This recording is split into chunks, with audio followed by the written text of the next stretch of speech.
Hi, I'm Tom Barr from Turkey Decoy Systems. Today I'd like to introduce you to a decoy system that we now have on the market, and the system's name is Decoymate.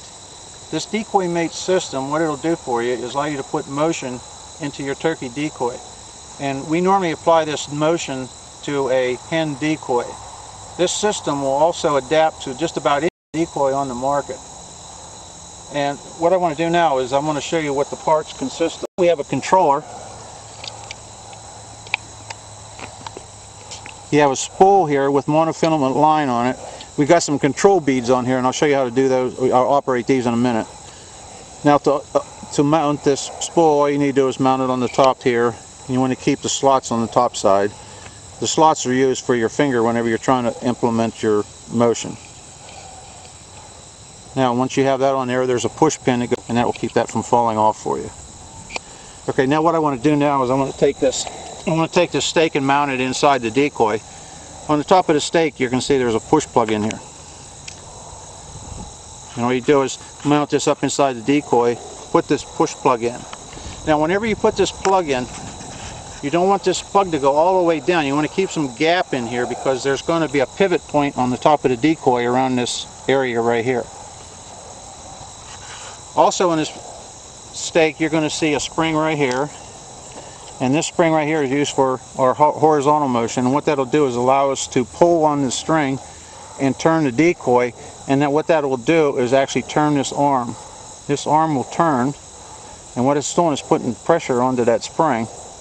If you release the arm, you'll see it flies back, and that's what it'll do with the decoy. It'll bring the decoy back to a neutral position. Also up here you're going to notice that there's a knot right here. And when you mount this into your decoy, you want to take this arm and pull it down. See, there's a knot right here with this pin. And what you do is you just pull that down like this. And now that's set up, ready to set up inside your decoy. We have another spring down here which allows us to put feeding motion into the decoy. On the bottom we have a mounting spike and a torque spike. Whenever we're applying horizontal motion, it will try to twist this peg, and we need this torque nail down here to keep it from turning. Now, whenever you install your two pieces together, you want to make sure this arm is 180 degrees out from this torque nail. And you can see that's set up right now. You can either turn it up here or you can turn the torque nail itself. So you want these 180 degrees out of phase. On the top again, I'm going to pull this plug. Now I'm going to grab a decoy. I'll show you how to install it into your decoy. Now when you install this in, you want this arm to the head side. And what I'm going to do is I'm going to stick that up inside the decoy. Now this is pulled down because this is adjustable for different type of hollow body decoys. But right now we want this pulled down to install it. Now what I'm going to do is I'm going to feed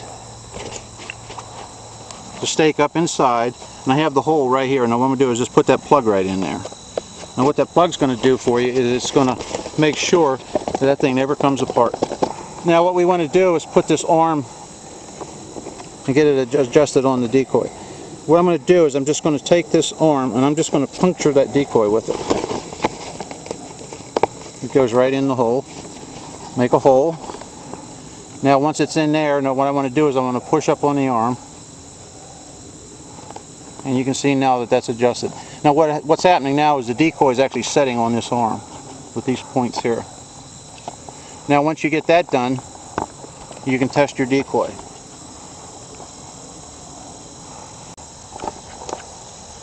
Okay. Now whenever I make a setup, and I have it set up like this, it's ready to go into the ground. When I insert that in the ground, I'll make sure that all that spike goes in. I want to make sure that this torque nail also goes into the ground.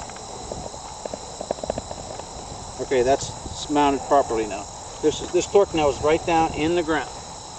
Now that it's set up, everything's working properly. I take my control unit. On the control unit, you see some beads on here. There's a larger bead in here that holds the line, and then I have another couple of beads I'll show you in a minute what they're used for. Anyway, right, what you can see is this bead down here will keep that line from falling off the spool. Now the next thing I want to do is I got a hook screw. Now what I want to do with this hook screw is I want to put it right underneath this tail. Right here at the end of the tail, straight down. Now on soft ground you push it about halfway in, and then you can twist it in the rest of the way. And you want to do that so that will lock that down in the ground for you. If you're in hard ground, you may have to turn this all the way in. Okay, now I have the open end of the hook screw facing away from the decoy because I'm going to run my line down through here. Now I have my spool sitting here. Now what I'm going to do is go back up here to the end of the line, and there's two beads. Now I'm going to take these two beads and I'm going to separate them. And what that's going to do is generate a loop in this line. I'm going to take that loop and put it right around the decoy's neck. Tighten down the beads on the neck of the decoy. Now I'm going to run the line down the left side of the decoy, down through the loop.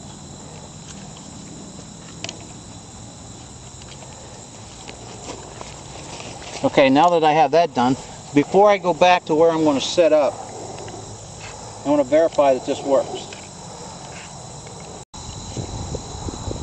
Now that I'm all set up here, what I'm going to do is go back to where I'm going to be setting, back here at 6 o'clock, and all I have to do is just pull this off.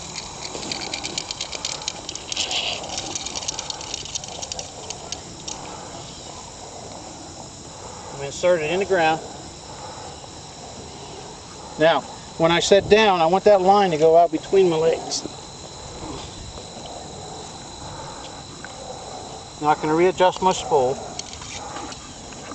And what I want to do is set it approximately right in this position where it's comfortable for me to work the spool. And then what I do is just push it back into the ground. Now this line is loose, it's running out to the decoy. So what I want to do, let me bring this up so you can see it. You have this loop on here, and what you want to do is take this line and just make a little circle right there and feed that line through that loop. And what that'll help you do is feed the line properly, both on and off the spool. Now that I have that on there, I got a loose line up here that runs to the decoy, and I want to tighten that line up. So the way I do that is I'll put my thumb right on this black bead and I just turn the spool counterclockwise. Okay, now we're tight. Now I can set and I can put motion onto the decoy. All I need to do is take my finger and put it in one of those slots. And I start turning, and I can put motion on that decoy. I got vertical motion. Now as I turn down here clockwise, it'll feed the line back, and the springs will take care of the automatically for you, and it'll pull the decoy back to the neutral position. If I have it turned 180 degrees over top the feeding position, I can just release the spool right here, and it will automatically go back to that neutral position. Once again, I'll show it to you again. See, that goes back automatically. Or what you can do is, if you have it over here, you can bring it back and turn it back slower if you want to. You can do it either way. Okay, now that we're set up, whenever you're set up here, we are making some motion back here, and you don't want a turkey to pick up on that. So what I do is I'll take a piece of clothing, piece of camouflage, any material that you have around, and what I'll do is I'll drape that right over my legs like this. And now what I can do is reach up underneath it, and now I can turn and adjust that motion on the decoy, and it's hidden from the incoming gobbler. Once again, I can put horizontal motion on it and vertical motion.